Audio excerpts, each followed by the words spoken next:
Welcome. It's wonderful to see you. This Churchill Club Open Forum program is called Wearable Technology, the Next Frontier, and we're privileged to have with us 4 distinguished individuals to share their thoughts. Yves Behar from fuseproject and Jawbone, Mike Bell from Intel, Justin Butler from Misfit, and Justin is kindly stepping in for Sunny Vu as he deals with a family emergency this evening, and Monisha Perkash of Lumo Body Tech, and of course, our moderator, Patrick Newbery of Method. Welcome, and thank you so much for being with us tonight.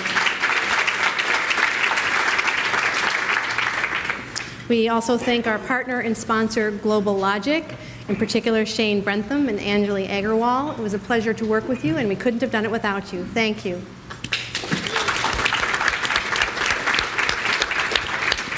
A few words about Churchill Club for our new guests in the audience. Our nonprofit mission is to encourage innovation, economic growth, and societal benefit. And with the help of our members and supporters, we carry out this mission through the up to 40 programs that we present each year to connect curious-driven people with new ideas and one another. So many good things have come out of these gatherings over the last 30 years since Churchill Club was founded. We always respectfully ask our speakers not to pitch, but rather to bring their best visionary selves to the stage to share their latest insights and opportunities that they see ahead. On behalf of yourself as an individual or your company, we encourage you to find out more about the great opportunities available to you here. Our next program is on Tuesday, June 9, a breakfast that looks at the lean, high-performing organization enterprise of the future, with executives from Ticketmaster, SAP, VMware, and ThoughtWorks. One last announcement. If you tweet tonight, please use the hashtag Churchill Club, and you will find other Twitter codes in your programs. Now, please welcome our moderator, Patrick Newbery. Thank you very much. I'm standing in for Shashank Samant, who is the CEO of Global Logic, who unfortunately could not be here, but I was very excited to take his spot because this is a wonderful topic. So I want to thank Karen for hosting this and hosting this group. I want to thank the panelists for agreeing to participate and you all for coming. You know, I think every generation has a tendency to say, we're living through some really interesting times. You know, at some point somebody said, look at this metal plow, it's going to change the world. You know, but, you know, we've all, I think everyone in this room has probably remembered life before the PC. We've seen the transition from what the computer can do to the smartphone, and now we're seeing this thing called wearables. We're really seeing some dramatic changes in what's possible with technology. And tonight, I think we want to explore this to a greater depth with some people that really know a lot about the space.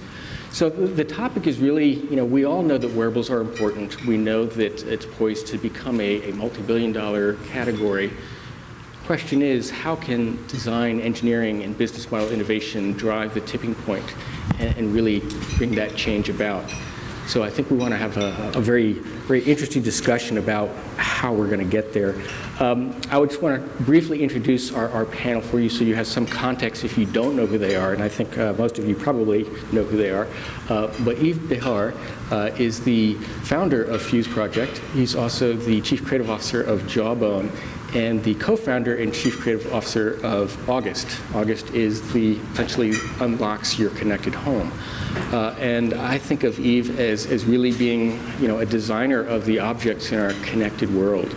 And I just tell us a little bit about what fascinates you with wearables. Well, let me first say that these chairs are very comfortable.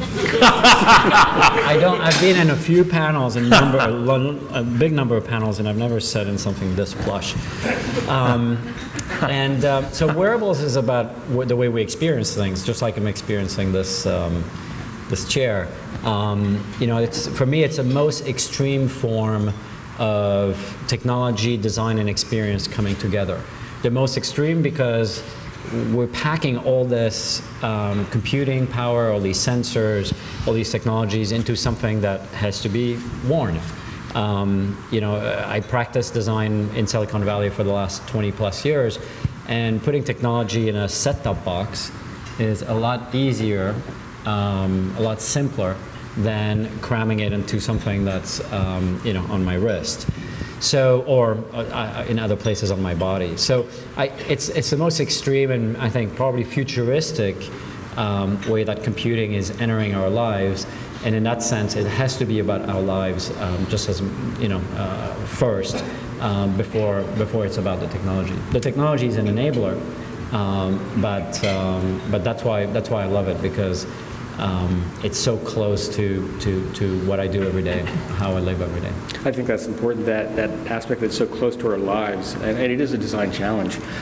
Mike Bell is VP and GM from Intel, and Mike has also been at Palm and prior to that at Apple, and I think of Mike as being one of these people that's really behind some of the consumer electronics, the innovations that really drive Silicon Valley, but also our lives and what we think technology is about. Mike, what's your take on what's fascinating about wearables? Well, I mean, from a sort of geeky perspective, it is the most difficult thing I've ever done. I mean, like Yves said, you can't be ugly. We have to cram the most advanced technology into this stuff so it lasts long and it's thin and it looks good. And also, it's as much about the user experience as anything else. The out-of-box experience has to be captivating. The usage model has to be engaging, so the person keeps using it. Otherwise, your step tracker's in the door and is in the drawer in 6 months. So it's just a complex problem, no matter how you look at it. And at the end of the day, if we do this right, I really do think there's an opportunity for this to be less about, opening garage doors because it's cool, and more about really making a difference in people's lives and their health or some other aspect that is really meaningful to them. Great. And Justin Butler is VP of Product Development at Misfit, and Justin has agreed gratefully for us to stand in for Sunny. You also come from a background of really pushing the edge of technology in the human body in terms of synthetic genome. And I think a lot of what was interesting to us in talking to Sunny and to you is really that relationship between the body, the physical body, and technology.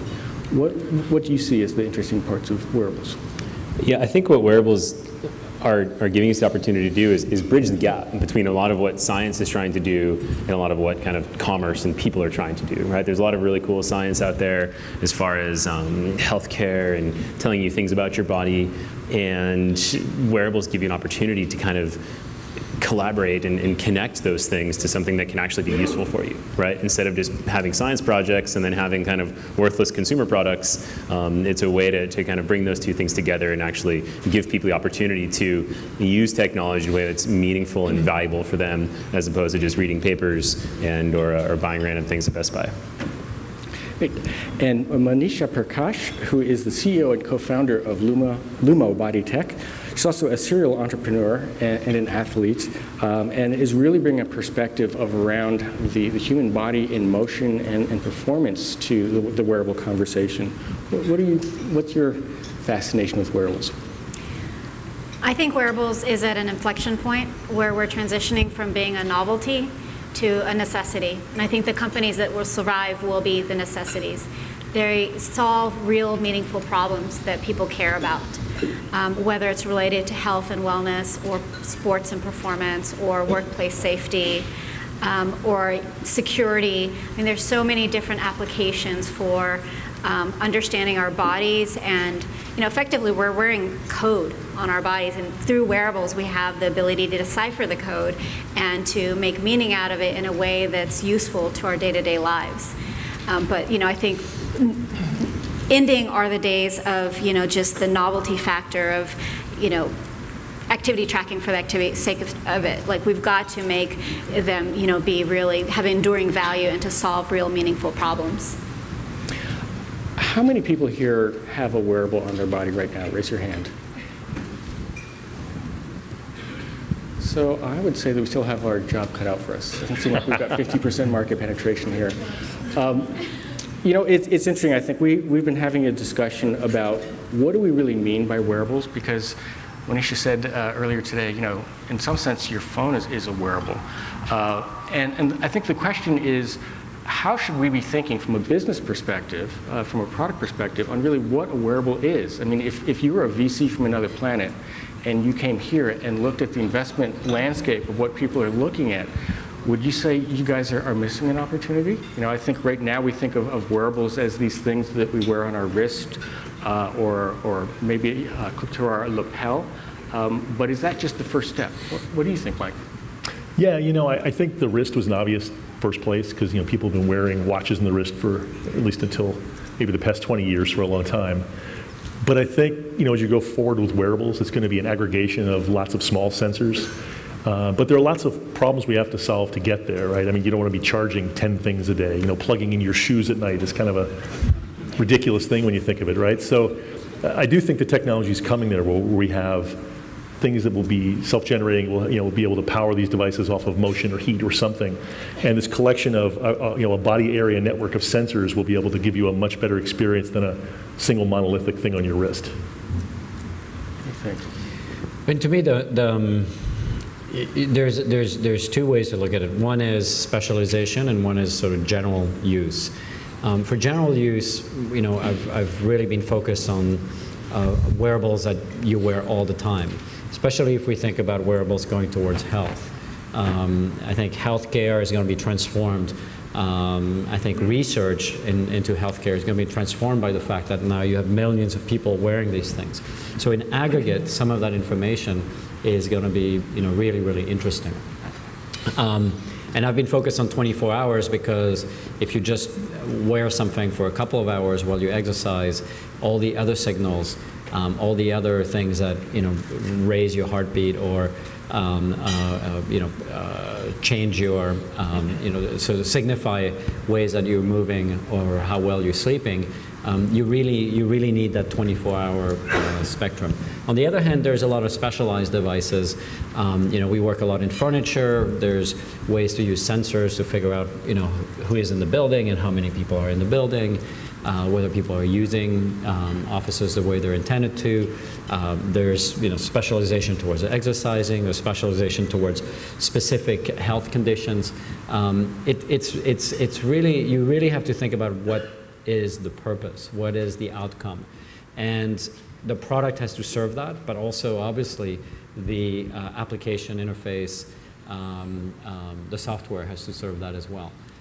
I think we're just in the beginnings. This is everything we're doing right now is 1.0, 1.1 of what wearables are going to signify to us in the next 20 years or so.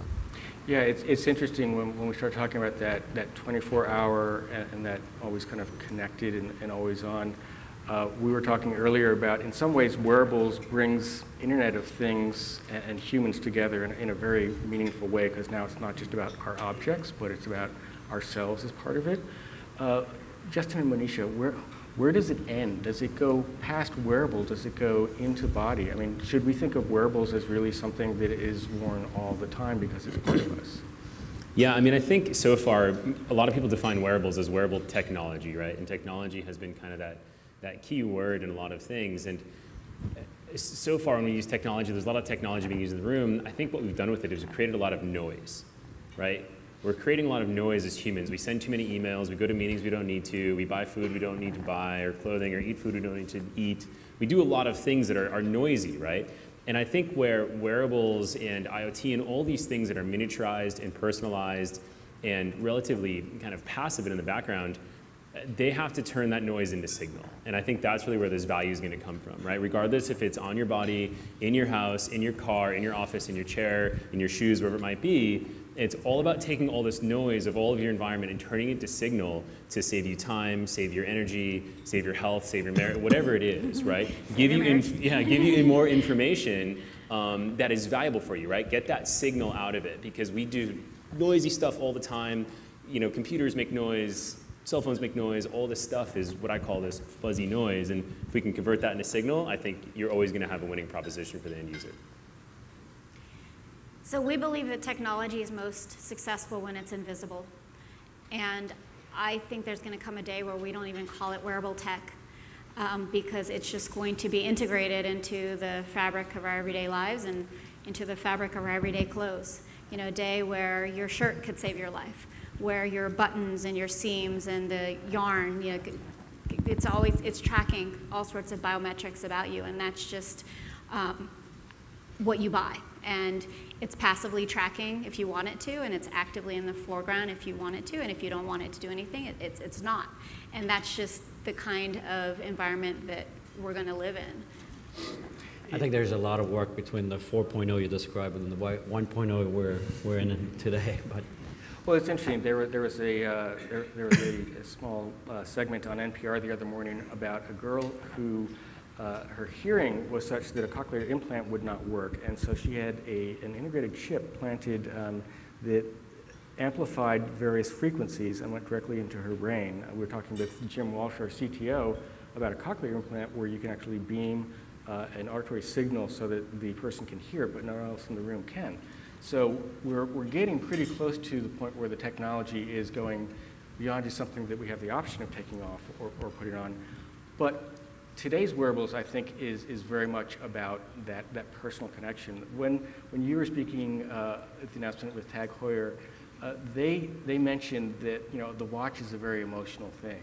And someone else in the conversation said that the smartwatch is a very personal thing, and how important is that emotional and personal connection to wearables? well, for me, what makes wearables more personal is the fact that the data that is collected is yours. It's not just beaming information about what's going on the internet. It's really sort of collecting data about how well I'm doing, how am I feeling right now relative to my jet lag, for example. How well do I sleep, under different conditions. And those learnings are very personal as well. I've talked about the interesting part, which is the aggregated data. Certainly, there's some amazing findings you get out of that. But most importantly for me, I've learned in the last 3 years that I've been wearing a wearable, I've learned all kinds of things that I would not have learned if I hadn't seen the data. People can tell you, a doctor or your friends can tell you all day long, you're going to feel better if you do this or that. Or the science, the research would tell you, if you take the stairs, it's better than if you take, if you grab the elevator. That information will come at you at all times. You will only act on that. You will only use that information in a personal way when it's displayed in front of you, when you see the difference of how you feel, how well you're physically doing, how your health is evolving, based on things that are obvious. And once you have that data in front of you, then you can choose to learn more, to go deeper on something else. So maybe initially people are interested in how much do they move, how well do they sleep, how are these things correlated. And then you add food, and then you add other interests like meditation and others, and you start to get a more complete invitation to learn about yourself and to try new things. Mm-hmm. You touched on something I think that's really important though as well, which is something you wear is in a lot of ways a reflection of how you want yourself to be perceived. I love Tag Heuer watches. I do.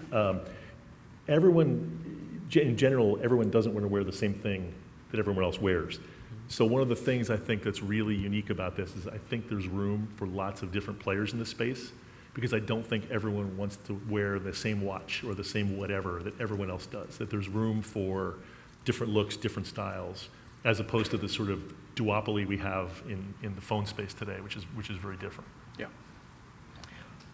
It's interesting. I mean, I think that there's two vectors we're talking about here. One is in a sense where we're choosing to pull technology a little bit closer and choosing the way that we're doing it and how we're using it. And there's another where the technology is enabling. We were talking earlier about there's almost a spectrum from, a wearable can basically ensure a physiological function in terms of an insulin pump, for instance, or a pacemaker. Mm-hmm. A wearable can enhance a physiological function. It can monitor the body. It can aggregate information, communication, and control, and it can also engage the larger environment. So there's this full spectrum of kind of where the technology goes from just ourselves and our bodies out to our environment. Where do you think the next kind of area of mass focus is going to be across that spectrum? One of the interesting things, a lot of us have heard stories for the past probably 5-10 years about Bill Gates' house, right? And you kind of go in, you get a wristband, and the music will turn on, and the lights will go to the setting that you like, and the heat will go to the place you like, right? And that's like, wow, man, somebody with $80 billion can have a house like that. But now it's consumerized, right? Now you can go buy a Nest, you can buy an August, you can buy any variety of wearables that will do that for you, right? And you hook it up with the Philips Hue or whatever kind of light bulb, and like you can go buy that at Best Buy for $1,000, right, or less. And I think watching this kind of mass adoption of consumer-like things. So just think about what rich people do now, and we'll be doing that soon, right? Is really where I think a lot of this stuff happens. And that's kind of a good way of saying it, but that's where so much, where are the top science bodies spending money, right? Where is Intel Research spending money? These kinds of things. And 80% of that stuff will get thrown away, right? Because 80% of just crazy ideas that maybe doesn't have an application, but the 20, 15, 10% of it that is like, wow, this is really important for people, right? Somebody mentioned insulin pumps. Those are oftentimes passive, and you say, okay, we need to put on this much insulin, but you can have a real-time feedback loop of active glucose monitoring that then injects, glucose into you. There's a lot of, healthcare, I think, is this really interesting opportunity, but the consumer space can drive so much more of that, right? And as you really kind of build up a lot of these consumer adoptions of products that used to just be either for the very wealthy or kind of gadgets for people like that, or even in the original kind of FDA space, I think we'll see a lot more of that stuff trickling down for the consumer grade applications. I think what will make all of these devices even more valuable, and I think where the future opportunities are, is in the interoperability of the devices and the data, so that we can gain even richer insights about ourselves as humans, our health, our interaction with the environment. So you can correlate, the glucose data with the posture data, or the nutrition data, or what you did last week, how active you were, and to start getting a more comprehensive picture of the end user. I think right now it's a shame because a lot of the very valuable data live in silos. Yep. And I would love to see more opportunities and initiatives around, freeing the data and let them sort of commingle and cross-pollinate. And I think the richness of the insights we can get are just going to be phenomenal.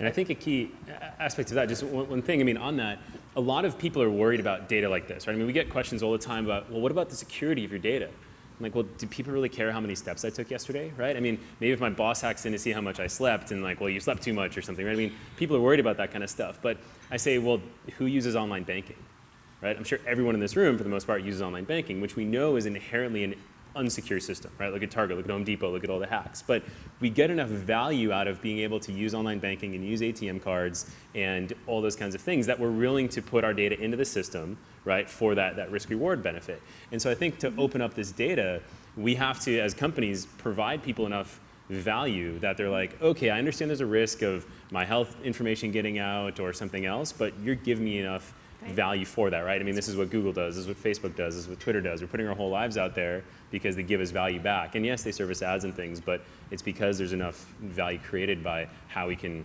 massage that data into useful tools for them. So I think that will be a great way of opening that data. But I think we as the tech community, though, need to convince companies that holding people's data hostage is not a business model, that this interoperability is beneficial for the end user, and there must be a way to monetize it without saying you can't combine your step data with your heart rate data. Like, this is just we need to solve that problem as a technical community for the benefit of these people buying the devices. I think there's a big issue there around how business looks at data today. Yeah. And one of the challenges, I think, is that a lot of the wearables are, in some sense, closed gardens, walled gardens from a data standpoint, right? So the data from the device goes to the application, and that's it. When you look at kind of what's happening with the wearables today, I think IDC noted that most recently, I think last year, the number of smart wearables exceeded the number of basic wearables. And the difference that they cite is that a basic wearable is just a closed system. A smart wearable allows third-party applications. So what do we think in terms of this data, opening and sharing of data? Is it driven by more smart devices, and will smart devices replace standalone devices or basic devices? Or will there be a proliferation of basic devices that communicate with each other and communicate through different kinds of gateways? Well, I think like Mike was saying, I don't see a singular device that's gonna solve all of what I want to do and solve all of what Mike wants to do. He wants to ride a canoe, and there is a special device for that. It's called a motor. I think, but what I want to do, for example, is when I go see my doctor, once a year, rather than 15 minutes of him sitting in front of me and saying, "So how are you doing?" After taking my pulse once, after checking my weight once, what about if he had the full graph of the full year? He can, we can have a much more. What about if he saw my resting heart rate, which is a great piece of information about my heart health before something much worse can happen. Seeing these patterns over time, for example, in the health space, I would think it's extremely helpful, especially considering the fact that doctors have only about 15 minutes for you, every year, right? If that. If that. So I think there is certainly, resistance at times from, the health community and health, the health profession, until people like me, consumers, show up with, a graph. I show up at my doctor with a graph, and I say, this is how, my life has been in the last year. You can see certain periods of time I didn't get enough sleep, which made me more likely to, catch some kind of virus, et cetera, et cetera. Right. The having that, as consumers, we're going to want these, bits to start talking to each other. We're going to want that data to sort of flow across different places, and I think in many ways we're going to initiate some of these interactions. I think that's an interesting point. The notion of quantified self, which is in many ways kind of behind today's generation of wearables in terms of tracking and measuring, is a very small percentage of people actually are following that, are really caring about that data. But there is a lot of value to having the data be aggregated. There's a lot of value to actually having, my heart rate, my sleep, my diet, all kinds of other things be triangulated. But there's also not the business incentive for somebody to say, okay, if I'm giving a service away for free in collection for the data that I monetize, I can't let that out. What drives the change? Is it people taking hold of their data and creating a model where they take a data economy and data as currency? Yeah, it's a good question. It's an interesting dilemma to me because I've paid for this device, so it should be my data, right? If somebody gave me the device for free, I could see why there would be some argument about, monetizing the data, but I've paid for these devices. What we need in my mind is something, maybe it's a bad analogy, but the equivalent of a Swiss bank that will, collect and aggregate my data for me and keep it locked up until I want to give it to somebody, as opposed to, somebody who wants to aggregate it to sell me ads, right? There are people doing the aggregation, but they're not necessarily trusted to not do something with it that you don't want. So, I'm not sure how we get that business model to happen, but this will be in the user's benefit when I know I can send all my sensor data to one place and then give it to my doctor. Right. Monisha, you talked about a company that's doing something like that on the enterprise side, right? That's aggregating data from different devices. That's right. We just did an integration with Validic, which is able to aggregate devices, data from various devices, and share them with corporations that want to use them for various corporate wellness programs. And it's kind of a nice a la carte based on what the corporation wants, what corporate wellness metrics they want to track. They can plug into a variety of devices. Well, we already know there are some programs that we're doing where actually, for an enterprise, giving a fitness membership is actually a lot less effective than giving people a tracker, even if that data stays obviously with the employee, with the user. So we know there are insurance companies doing it, there are research departments, hospitals, et cetera, doing it. There's certainly, we're in the early days of figuring out how we promote the use of the trackers or the use of the wearables and gets the kind of outcomes that we wish on ourselves and on people around us. Well, I think this raises an interesting question about business model, because the example you gave of your doctor being able to see years of data, currently they don't want to see your years of data. That's not how they get compensated, right? And so and they're constantly bombarded with data that patients bring in, and that's not their incentive structure. And so in that model, we have to really think hard about what's the business model, and who pays, and who's the end user? Well, I think if the issue with these kind of moments of transition is that if the medical profession doesn't adapt, then people will find their own ways. People will start companies that give you this kind of information. And there are a lot of startups looking at wearables much more from a medical standpoint, much more from a long-term monitoring standpoint of patients. I'm enrolled in a trial, for example, where all of pretty deep DNA data analysis is collected every 6 months, and that data is going to be used for predictive and other types of research that I'm going to have visibility into. I'm on that particular trial because I know that I can't get that information from the existing system. NPR this morning, you mentioned NPR, they had a segment about telemedicine and how that's catching on and how employers are helping fund that.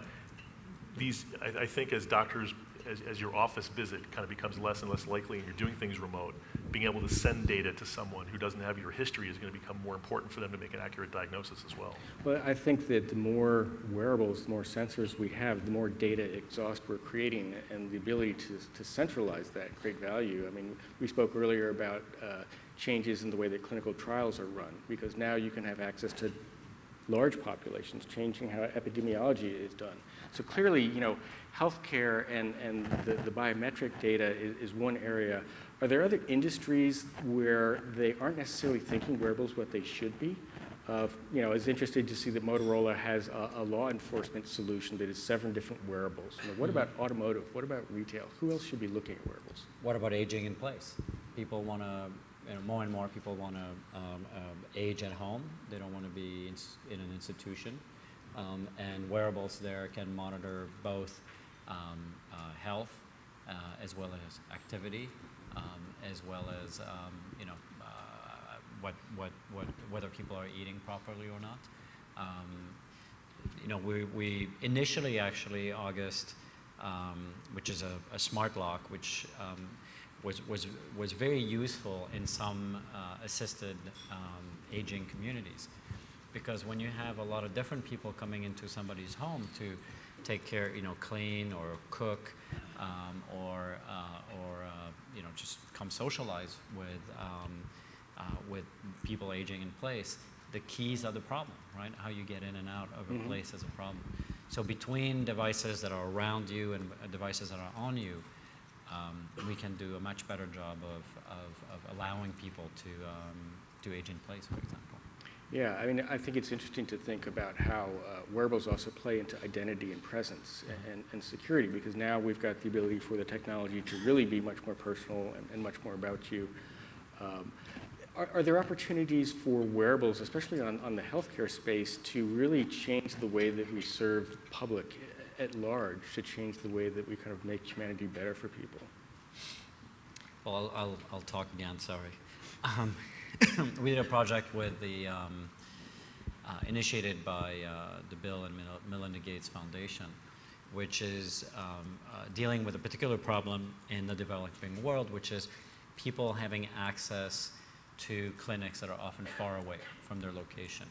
So by having a wearable, by connecting, everybody has cell phones.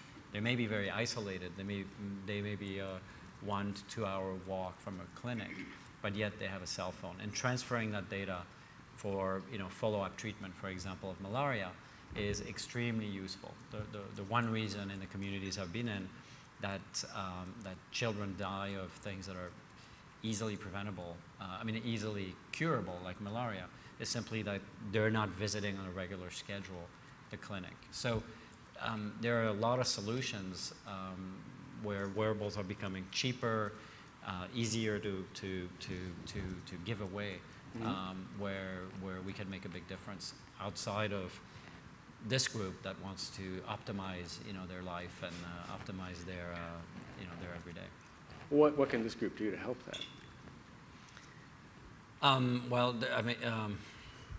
we can do a lot to help. I mean, we can, work with nonprofits. I think technology, especially design, has not been very good over the years, and as far as applying our knowledge, applying our our capabilities to the developing world. We've worked on the one laptop per child. We've worked on very large distributions of eyeglasses for kids in Mexico, for example.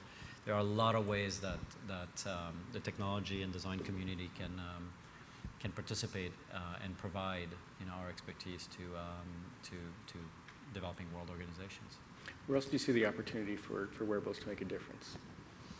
Obviously, health and safety in the industrial setting is of utmost importance. We've done some initial studies with folks on oil rigs, for example, right? And if there's explosions in oil plants or very high-risk industrial settings, knowing exactly where people are, what kind of issues they might be having, what kind of situation they're in, were they moving, were they not moving, all of these kinds of things, right? Where there's first responders that need to come in and can evaluate very quickly where everybody is, who's there, and what kind of state they're in is very interesting.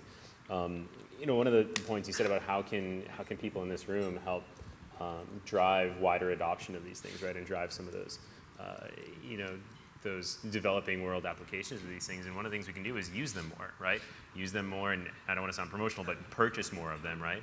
Not necessarily mine, whomever's you want, because the more that you buy, the further the cost curve just goes down, the more that's made. I mean, that's what allowed one laptop per child to happen, and other things like that, right? I mean, as you buy more of these things, economies of scale kick in. Now, you could argue about the economics if you want, but I think even using these things are valuable, right? To understand where those applications are. If you look at the iPhone, for example, when it first came out, there was no apps, right? No apps at all. And then apps happened. And wow, this whole thing becomes extraordinarily valuable, and you make up all kinds of new apps that can really have a huge impact in the world. Uber is born, right? I mean, without apps, there's no Uber.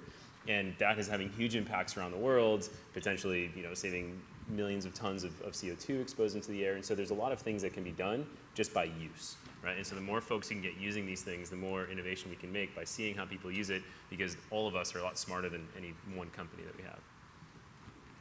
So a couple of applications. One is with injury prevention, whether it's in athletics or with workplace safety. Where your body's movements really matter, and being able to aggregate data. We've talked a lot about aggregating individual data, but being able to aggregate data across very large populations and to be able to get insights into how different behaviors, movements, how that can lead to certain injuries and how you can prevent injuries or even fall detection for the elderly. But I think another fun application of wearable tech could be in entertainment and gaming. Right? Like instead of your kid sitting all day, playing video games, well, perhaps your body could become the controller, and through movement of your bodies, you actually are able to manipulate the avatar, right? And so they're jumping, and so I think there's also just fun applications as well that do good, but it's also very entertaining. Or I could buzz them when they're playing their iPhone too much. Buzz their butt. Yeah, we definitely want to create a posture sensor. If they're slouching when they're playing games, then the game shuts off. Well, it's interesting. One of the things that Yves said at the beginning was that this is a challenge to design, because you've got a range of things coming together. You've got a small form factor. You've got to have something that both functions well, but is also appealing, that people want to wear. There's certainly a lot of engineering challenge into getting things working. In a lot of cases, there's the software. What have been the biggest design challenges that you've faced, and how have you overcome these? Oh boy, that's a long list. Why not? Give us yours. Give us one each. I think for me, it's bringing it all together. Having the software be incredibly engaging, the software really stimulating people to sort of come back.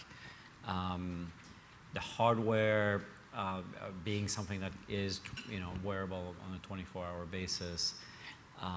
The comfort factor, the style element. Everybody has to have a different way to express themselves through the product. The materials and the being robust enough for life. It includes the products you put on your body, the water, the way it's used every day. Those are all extreme challenges. I think it's technology and design under the most extreme conditions in many ways. So, Mike, I have a question on this. You know, we're starting to see new kinds of technologies, new chip capabilities, new materials. I mean, is this kind of design challenge going to is it going to change when all of a sudden a wearable is now a different form factor? Well, it will be different, but I don't think it will ever be easy, which is a good thing. So, you know, the joke is that no matter how much battery life you have, software will suck it all up, right? You know, thankfully, we're in an environment where as the technology advances and as we get new capabilities, people, lots of startups, lots of established companies find new and creative ways to do really cool things with them, which, you know, just pushes the envelope further. I think that in general, you know, like someone said earlier, you want these things to be invisible, and the best things are invisible.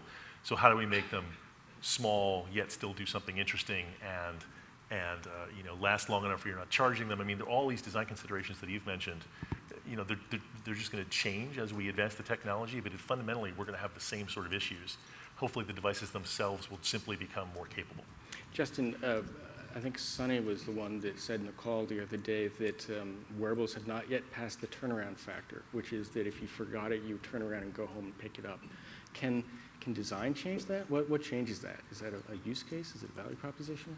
Yeah, I mean, I think software has a huge effect on that, right? And the way we design software is what I call it's discoverable, right? So initially, when whomever picks this thing up on the first day should be able to use it right away, right? It doesn't require a lot of configuration. You don't have to know exactly how many steps you want to take or what that means or how many hours you need to sleep or put in a bunch of information into this. You can just use it, right? So anywhere in between an 8-year-old and an 80-year-old can get on board quickly. But then, right, what normally happens is people say, well, I know what 10,000 steps feels like.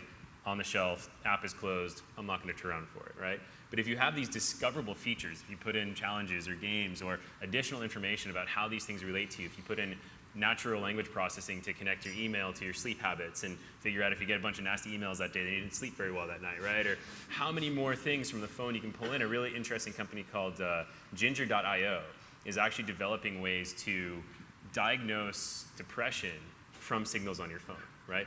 And so building these discoverable features will turn a very simple device. I mean, this is an accelerometer and a battery, right? That's all that's in here. But how you engage people with the information that's coming off of that can drastically change whether or not it passes the turnaround test, right? And so I think software continues to be extraordinarily important. You need to have, I mean, the device is kind of table stakes, right? It has to be customizable, it has to be beautiful, it has to be robust. There's certain things that it has to be, but those things are not, they're necessary but not sufficient, right, to make these things actually valuable. Right. Monisha, we were talking about data and kind of the value proposition of data, and you were saying that your whole team is involved in figuring out how to create value. And can you talk about what has been successful in the way that your team is integrated and how you've kind of approached the design, technology, and data perspective? Yeah, it's probably the hardest part is just getting it all right because you have so many layers of the technology and then you have to put it all in a form factor that is aesthetically appealing and usable, you know? So you, on the technology side, you have the hardware and the firmware, the algorithms and the software layer and the cloud layer, and like just getting all that right is a lot. And then, you know, we learned the hard way how important just form factor is, right? You're asking to people to put things on their bodies, it becomes very personal and it has to feel very convenient. And, you know, there's just not, other than the wrist, which is already very crowded, like there's not a lot of other natural ways to wear technology. And so I think just getting that whole design and tech interface right and to make it something that is invisible. I think that's the nut that that we need to crack. And I think we can get there. And I do think integrating with apparel is going to be a big part of that because wearing clothes is an everyday habit. It's something we do. Yes. Most of us. Most of the time. So I guess one question I would have is, you know, I know that there have been a range of products from Jawbone. I know that there continues to be new generations of kind of what a wearable can and should do. If you're in the business, do you have to in essence, create a core business and functionality that's somewhat independent of the object itself so that you can have additional generations that you can change with the market? Well, you know, I think this is, different products will have different capabilities. And the fact that you can use a range of different products and yet the data appears in the same application, in the same format over long periods of time is really interesting. It's not something that's happened before, right? You know, in the past, you bought this device, and this device worked for a year or two, and then everything that was on this device, you know, was either on a backup drive somewhere, or you know, wasn't something that was useful to what you're doing today. I've been wearing, I don't know, four different generations, plus lots of different prototypes I wear, you know, of the product, and I can look back 3 years back, how many steps I was taking, how my sleep was at the time, what I was eating at the time, is still available to me 3 years later. Mm-hmm. And I really wonder what it's going to look like when I've used, you know, similar products, better generations, more inputs, more signals, heart rates, you know, respiration, all this stuff sort of is coming in here. How it's going to look in 10 and 20 years. I mean, I will have an incredible picture of the changes that, you know, naturally happen, and how I reacted to you know, aging. Right, right. You know, it's interesting, you touched on something though. Largely these devices to date have been somewhat dumb devices that dump data someplace, so you have that history. As the devices become more and more capable, we're going to have to deal with this obsolescence issue.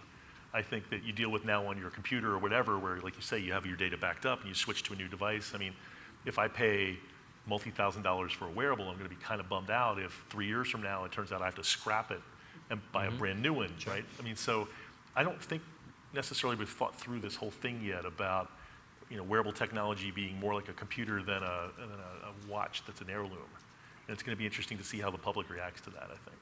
Yeah, well, it would seem to me that in many cases the value is in the data, in which case you want the flexibility to say, I want whatever device, and maybe the cost of the device goes down so there's not that obsolescence issue. On the other hand, there will be wearables where the form factor, the mechanical functionality itself is interesting, or the appearance is significant enough that I want to keep it and I don't want to just throw it away. Which is why I think there's room for a lot of players, right? Mm-hmm. I know that Misfit didn't actually start out necessarily as activity tracking, so it sounds like, you know, the ability to say our core business and approach to data can be applied in different directions. Is that something you're continuing to look at? Yeah, so just a little background. We had this other kind of crazy device that was probably too early for the market and wouldn't have done very well because it's a little futuristic, and we pivoted a little bit. But even recently, kind of going along that trend, we just released a light bulb. So it's like wearable technology company releases light bulbs, and they're connected in sleep and things. But I think you'll see more and more companies doing this kind of thing, right? One of my favorite examples is Google buying Nest, right? It's like, even people at Nest didn't, I don't know if anybody here works at Nest or Google, but a lot of my friends at Nest had no idea that was coming, right? And they're like, wait a minute, who are we getting acquired by? What's happening? It's Google. Okay, that's kind of weird. But as you see these guys getting in, and I think this goes a lot to where does the data go, right? And I look at it as there's kind of two layers of interoperability. There's the layer of device-to-device communication. So this is like, hey, can this talk to an Android phone, and can that Android phone talk to an August Smart Lock, and can that August Smart Lock talk to a Nest? And there's those protocols. But then there's the next level of like device-to-human communication, right? And that's where I think all this data aggregation comes in, and that's what Apple is amazing at, right? Apple pulls in data from all kinds of different things and puts it on this nice, beautiful interface for you to kind of look at and consume and interact with. And so I think that there's going to be all of these different devices that, yeah, talk to each other, but then where all that gets pumped to, and how whoever collects that then relays it back to you in a valuable way is really going to be massive, right? And I see a lot of hardware becoming commoditized very quickly. You know, I imagine Google would release a Nest thermostat for practically free if they could sell you enough Hawaiian vacations when it's 12 degrees outside, right? So there's a lot of things that are coming up that are going that way. I mean, if you look at Amazon Dash and the Echo and all these things that are saying, hey, we can use data to look forward, right? To look at all these things of what do I think you're going to buy? Right? What do I think? You know, Google is a very active thing. I have to open my computer, type in if I ran a whole bunch of miles last month, open my computer, type in my password, go to google.com, type in I need red running shoes, and they say, hey, Adidas, Reebok, Nike, got some dude here looking for running shoes.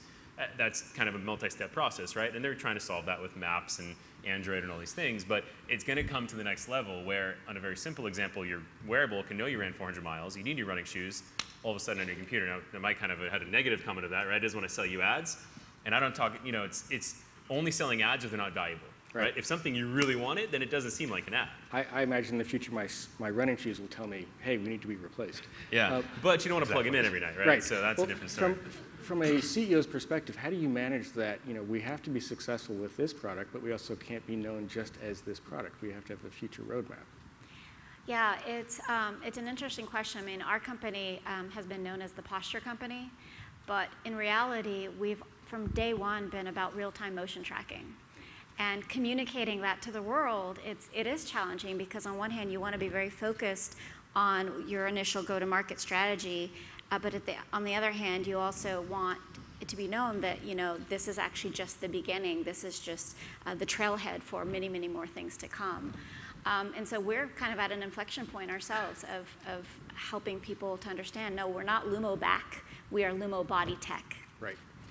So I think we've talked about a range of different ways of thinking about what wearables should be, how we should think about the opportunity, a range of different ways of thinking about what could be the next thing, and how you kind of think about, is it vertically specific, you know, what role data is going to play in terms of both the business model, but also the customer kind of value proposition, the challenges of what it takes to design this space.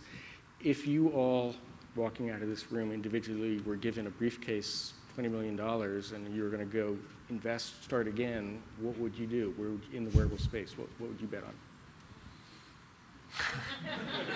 How many millions? 20? 50. I'd take it and run. I don't know. Cheap money. I'd go to that Swiss bank and just Yeah, kind of exactly. right? Just pop it in there and go to Hawaii for it. I mean, I think healthcare is the obvious one, that it could have a gigantic benefit over the next N years as we can, you know, predict. I mean, it's cheaper right now, and certainly in the future, to predict and prevent issues than it is to treat them after the fact.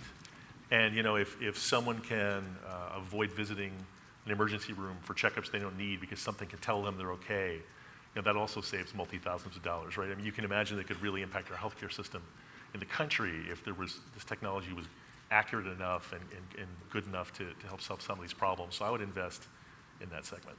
And actually, on that note, there's a quick story about this one healthcare application of wearables. We connected with a company called Oscar. They're the first health insurance company to start in like 15 years, right? Nobody in their right mind starts a health insurance company, especially not with equity capital, right? And so these guys give everybody a wearable, a fitness tracker. And so a lot of people thought like, oh man, these guys, if you don't work out enough, they're going to increase your premiums, or I don't want my health insurance company knowing, or they're trying to do it to get people active so they don't get diabetes and reduce risk of heart failure and all those things. Every one of those things I mentioned is a secondary aspect to engaging people with their app. Right? So they give you $1 a day if you hit your goal, up to $240 a year, right? They count through the wearable, and they also count through HealthKit and just on the phone. And they'll say, hey, look, they'll send you a little pop-up notification. You have $10 waiting for you. Come look at our app, right? Now, once they have that person at their app, they can say, oh, it's cold and flu season. Do you have a cold and flu? Call one of our telemedicine doctors for 15 minutes. And if that 15 minutes, if it costs them $400, it saves a $4,000 trip to the emergency room, right? So it's not about it's an interesting application because it's not about the data yet, right? It's not about data changing your actual health. It's about this thing or tracking steps in general from your phone being sticky to get you engaged, to do exactly what you were talking about, right? To prevent doctor visits and get to you before you get sick and or consume a lot of expensive health care. I thought you were going to say it was location-based ads. They might pivot. Who knows? There's so much money in ad tech, return that you know. equity somehow. What would you do? You know, I mentioned this before. I'm very bullish on smart fabrics. I really think that that's going to be the wave of wearable tech in the future. Yves, without giving away any secrets of what you're doing next, what would you? Well, I already got $50 million to go do what I think is the right thing to do. So, I think the sort of the combination of what's happening around you and what's happening on you, I find that fascinating. And I think between what we're doing in wearables and what we're doing in the home environment, I think we'll be able to solve a lot of, over time, and again, we can't jump from 1.0 to 4.0, even if you have 50 mil, right? It doesn't happen like that. But I'm absolutely convinced, you know, that health and healthcare will be transformed by wearables, by the collecting of signals, by the analysis of signals, and by services that are, you know, that are embedded into those type of interactions and products. So I think we're on the right track. It's just a long, windy road to get there. Great. Well, I think we want to field some questions from you all, because I know that this is a very interesting topic, and there's a lot that you probably want to know from these experts here. So any questions from the audience? So, sorry. You know, I think data and analytics are interesting, but at the end of the day, I think it's about adoption, right? Sorry, so I'll repeat myself. I said data and business models are interesting, but at the end of the day, it's about the wearer, the consumer, right? So it's about adoption. And as I see it, which of the two models do you think is going to happen? Either we're going to find a killer app, maybe virtual reality, maybe we live in a world like Ready Player One, where everyone puts that on. We already spend most of our time looking at our screens anyway. Are we going to go to that? Or do you think, as you mentioned, you know, software it sneaks into our lives, it's into our computers, then it was the phones, then it's the cars. Does it go into our fabrics, our shoes, maybe our beds? I don't know. But, you know, one of those two things is going to happen. Where's the adoption? Where's the killer app that is going to make wearables the next big thing? Well, I mean, part of it, you know, some of the best wearables in the market right now have an aspect of either gamification or a social aspect to keep people engaged with those wearables. And you know, you find that the numbers aren't huge yet, but they're still pretty reasonable for something as early as we have. So I think as we see more and more companies realize it's not about the hardware, it's about the experience and keeping people coming back to, you know, wanting to use it. I mean, I know people that have, you know, fitness trackers, and this experience with the software and the hardware put together, they're just fanatical about it, you know, wanting to run home and see whether or not they've, you know, done better than their friends that they were competing against. So I think as you create more of a social aspect to it, I think that will help create a stickiness. Also, as the devices themselves, you know, they're getting better and better looking. You know, it doesn't scream nerd anymore when you wear some of these things. You know, we're getting to the point where the technology will let you make it look good, and people have realized the experience has to be more than just about you counting steps. And I think we're starting to see numbers get pretty impressive. Sorry. I think the killer app for me is when you get people off of that phone. I think the problem is actually both from a posture standpoint, from a social standpoint, having our heads in a display is actually a big issue. So I think the killer app for me is the invisible interface. Wearables and the environment represent the potential for an invisible interface, sort of magical, magical ways for consumers to engage with those products. I'll use one example. You can have, with August, you have auto unlock. So as you approach your door, within the last 2 feet, your door unlocks. I haven't done anything. I haven't looked at my phone. I haven't said a word. I am just naturally moving from the exterior, from the street towards my door.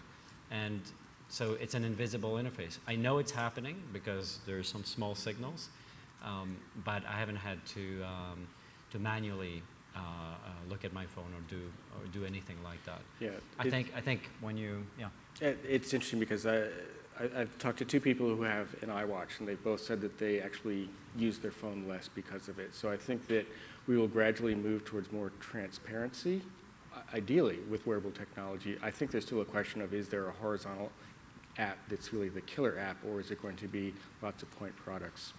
So we have a question in the back. Hi, my name is Donna Kawasaki. I gave birth to a daughter at Stanford, and they accidentally broke my back. And eventually, I lost my hearing. When I was in graduate school, they fixed my back. I have a titanium cage in my back. And I figured out, because I've trained professional athletes and been a professional musician, how to regain my hearing. My question to you, I've grown $1 billion business for Cisco, but I'm not sure how to get from point A to point B. So I have, when, I believe it's Monisha, when you talked about the different components, I would greatly appreciate trying to understand so I've solved a problem. and I have the business experience, but I'm not sure how to bring this wearable. I do believe that the best opportunity is to do it as smart earphones. You had briefly touched on hearing. I've collaborated with 200 companies all over the world. I worked for a neurosurgeon for 5 years. So I definitely know I have a solution, but in terms of how to get from point A to point B, I find it a bit daunting and would greatly appreciate learning from your experience in terms of how you were able to do that more efficiently and more successfully reaching those customers. And I've cured hearing loss for 1,000 people. Maybe we should give you that $50 million. I'm curious to hear Monisha's answer too, because Well, first of all, I'd be happy to speak with you offline in depth. I mean, I love talking to other, particularly women entrepreneurs. So reach out to me or get my card afterwards. But I would say high level, you know, when there's an idea that you believe in so much that you have to do it.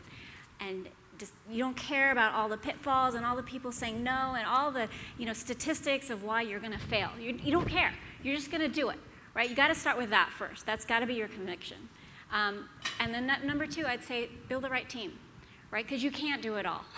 There's, especially in wearable tech, I mean, there's so many facets of your business. And so build the right team around you. It may start with a co-founder or two or the right early hires, but people who believe as you do and will just fight the hard fight. next question. Yes, 2 words. Google Glass. What happened? As you all know, they introduced the prototype to several thousand developers. It was in the market for about a year, a lot of hype, a lot of backlash, a lot of concerns raised about privacy, people being beaten up for their Google Glass. And then abruptly, earlier this year, Google kind of shut down the program, though apparently the product is still in development. What are the takeaways for the development of wearables of the Google Glass experience? 2 words, value proposition. I think that the interesting thing about Google Glass is it's, in a sense, the technology is ahead of the use case, because you're not replacing, you're not doing anything that can't be done in other ways with enough value to make that be the alternate way, and it doesn't overcome the stigma of wearing the glass and the potential privacy issues. That said, I do think, though, that that technology is going to come back, and we're going to see it in different forms. But a lot of it's going to rely upon having the data that you can't get in other ways. What kind of content you get through that has to be a different kind of use case. I have another explanation. I agree with yours. The use case is critical. The other one is, I think that there is often in new technologies that are presented to us, when you break the human emotional connection, when you sort of break certain ways that we like to communicate as humans, you get certain issues. I think it's the same with the Segway, for example. The Segway put everyone about somebody on a Segway is a foot taller than everyone else. That isn't sort of a natural way that humans like to connect and relate to each other. No wonder, it's mostly in use by police right now who used to ride horses. That makes sense for them, but that doesn't make sense for us. I think similar things happen with Google Glass, where there is something that became in between a user of Google Glass and the rest of the world, and that social intelligence, which I think has been lacking in the product, is something that eventually, created a lot of negative reactions towards it. I think it's a really interesting point about the human factor, that what is acceptable. We did a project with a heads-up wearable for the operating room, where the anesthesiologist was actually getting critical information so that they could be hands-free and have the information in the right time. So I think there are situations where the value proposition will be high enough, but where the human factor issue doesn't come into play, because no one's going to care what they look like if they've got a mask on. Well, I think if it was invisible, I think if you had something like that and people couldn't tell you were wearing it, I mean, I do think eventually this is going to be a technology that takes off. I just think that and actually, you know, I think that it got us all talking about it. It set the discussion around what are the social stigmas, what good or bad. I mean, you know, it was a great experiment, and I do think this is going to be a valuable head-mounted technology is going to be a very interesting area in the future. Yeah. And it's expensive. If it was $100 and you could buy it at Best Buy, Yeah. a lot more people would have probably worn it and adopted it and kind of figured it out and how it works in everyday life, right? If it's $1,500 or $2,000, that really narrows the type of people that would actually purchase it. So there's a limit to what the rich will do, then will trickle down, right? It's got to trickle down at a much lower price point. Next question? Yeah. So one of the panelists earlier alluded to the promise of a future in which the data from all these devices can be accumulated, aggregated, and then used in a very powerful way. But the question I have is that the reality of the world we're in right now seems to be that we have at least two completely separate ecosystems, the iOS and Android. And so it seems to be that we are really driving towards fragmentation. We're very far from the kind of future you referred to because of the fact that these two ecosystems are developing and you basically choose one or the other. Perhaps there'll be more such systems if Microsoft gets in the game too. Any comment on that? How do you see this future where you have a world one day where all these devices can actually exchange information and you can process and get amazing insights given this fragmentation I spoke about? I think wearables, the long view of wearables is that they may not need iOS or Android. Yeah. They may be able to speak to each other directly, which is the scenario I described between a wearable and August. And so I think they actually have the ability to provide very useful information in a, as I said, in invisible fashion, you know, by themselves. But I think the important thing is what is it that you want to connect, right? I want to connect my lighting, you know, my music, the security around my house. Those are the things I'm interested to connect. Personally, I'm connecting a scale and Strava when I go cycling, you know, within the app as well. Those are connection that you know, now I'm able to sort of see them and review them on either of those platforms. But that data is collected and shared, you know, between some of those devices and between some of those applications, regardless of what it is that I'm looking at, what device I'm looking at it. You know, I think it's up to us to reward manufacturers who have an open environment, you know, speak with our wallet to encourage more people to do it. And it's also interesting to me, so as a cyclist, you know, there's a protocol called ANT+, where all the different pieces of your bike talk together. And it only seems like technology that comes from this fragmented computer ecosystem world that seems to be inheriting these bad habits of silos. You know, other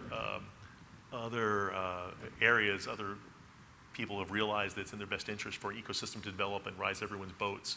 So I do think it's important for us to actually speak with our money and reward people who are willing to open up their devices. I also think that if you look at more of an IoT platform approach to how wearables will function, then it takes a lot of reliance off of the OS's platform. And if you look at a proliferation of independent devices as opposed to single smart devices, then the role that the application plays, the role that the third party plays diminishes. The value proposition is more about the device and the service that is enabled by that data. So I think it'll be a question of, do we see the rise of these standalone devices that together can create solutions, and what's the protocols that allows them to work together, and how quickly that comes to fruition, versus having the big players kind of be pushing more and more that can be done on the platforms. And you know, there's a question of, will we go through the mobile phone scenario where we had lots of different options and now we're down to basically two, or will we see a kind of a breaking of that mold? Next question. My name is Carolyn Cote. Over the last 2 years, I've been working on delivering enterprise-grade augmented reality and wearable solutions. And a lot of you mentioned that healthcare is the next industry that's really ready. And what we see now is we have lots of devices that provide a one-to-one interaction or one to few in terms of fitness challenges.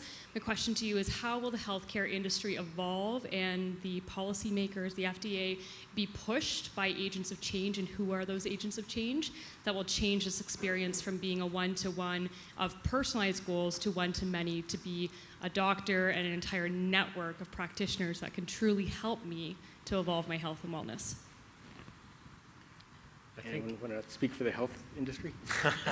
Yeah, I mean, I think you can look at it from two ways, right? There's kind of the consumer push up, and then there's the kind of FDA level devices down, right? So if you look at the consumer push up, there's a lot of these coaching platforms. I'll use Rise as an example, right? Rise is a coaching platform where you can use a handful of kind of life coaches. You can ask them questions. You can say, hey, I'm at this restaurant, and snap a picture of the menu, and then a coach can say, well, don't eat the steak and potatoes, eat the cucumber salad, right? And you're like, okay, that's kind of obvious. So moving forward, other things than that, you can have more complicated discussions, and that's kind of this one-to-many kind of thing, right? And so you can imagine that as you get to the next level, there's a not easy path forward, right, from regulatory, but a potential path forward where you can say, hey, can I have a collection of doctors? And some of our health insurance companies do this right now, where you can kind of submit a question and get a response back relatively quickly, right? And normally they won't diagnose you with disease, and they won't do those other kinds of things. But then if you look at the kind of FDA level push down, things like 23andMe, right, where they say, hey, you guys are getting a little too close to what we want to regulate around here. But more of these companies are coming out, and more of these things are going to happen. And I think that as the value of that across the healthcare spectrum, and as new politicians get elected and they say, well, hey, we need to cut these costs and all these types of things, unfortunately, it won't be a financial or a really logical health decision. A logical financial or health decision. It'll be often political decisions, right, about who is in charge and who wants to say, yes, this is my hat to hang on, that I made these decisions to kind of go in both of those directions. I think one of the things that we've seen with our healthcare clients is that right now there's a lot of reaction to regulation and cost management. And I think when the workflows begin to understand how data enables more efficiency, and when the actual care product itself involves data, so when you begin to think of where pharma is going, it's not just about chemicals, it'll be about therapy, and data plays a big role. Those are the kinds of things that will also create a kind of a groundswell change of the need to actually begin to figure out how to integrate data more effectively. Next question? We had someone over here in the middle. Yeah. Hi, I'm Rekha from Deloitte, and my question is, when you think of creating a wearable, do you focus on what is easier to collect in terms of signals, or do you focus more on what is important? Or in other words, are you collecting steps or heart rate because it's easier to collect, and then hoping that some apps would come in later which would make sense of the whole signals to something more meaningful? Or are you collecting that data at this point because it is critical to the well-being, or they're really important, you believe, for the human race? So does the technology lead the value proposition, or does the value proposition dictate what technology is used? I mean, we approach all of our products with what very specific problem are we trying to solve. We start with that question in mind, and then we design the technology and the product around that. So in the case of our first product, we wanted to help people have more awareness around their posture. So what that meant is that we needed to collect data around their posture. And so that's where we spent a tremendous amount of IP just of understanding the biomechanics of posture. So I think you can't be, you can't just throw the kitchen sink at it. I think the wearable tech and everything, you need to have a very specific use case, and I think that's where we're going to see a lot more development, is around specific verticals and solving very use case specific problems. Also, just because everybody does them, you shouldn't assume that it's easy. I mean, I like to joke, if you have a step counter, give it the paint can shaker test. Go to Home Depot and stick it on one of those paint can mixers, and it should be telling you took 0 steps. But there are various devices in the market. Some are dead on accurate, and some are just they make you feel good because as you drive your car, they give you steps. So I think it's crazy. I get 1,000 steps every time I drive to San Francisco with one of the trackers I bought. So I do think it's an area for differentiation as well, where people who have a more accurate solution, will get rewarded as soon as this goes from being less of a novelty and more of something where you're getting rewarded by your insurance company, you're getting rewarded by your healthcare provider, or you're using it as a means to really ascertain your health as opposed to just a relative understanding of how much activity you do. Great. Well, we are unfortunately out of time. I would really like to thank our panelists, Yves Behar, Mike Bell, Justin Butler, and Monisha Perkash. And thank you all for coming.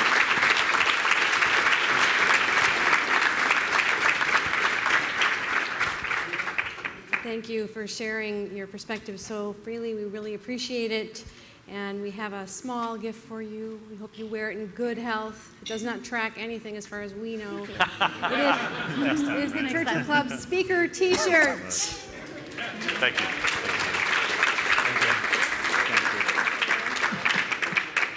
A recording of this program should be available within a day or two on the Churchill Club YouTube channel. And you can find recordings of most of our other programs there as well. So we hope that you find that to be a useful resource. And you have been a wonderful audience. Thank you so much. Good night. Thank you.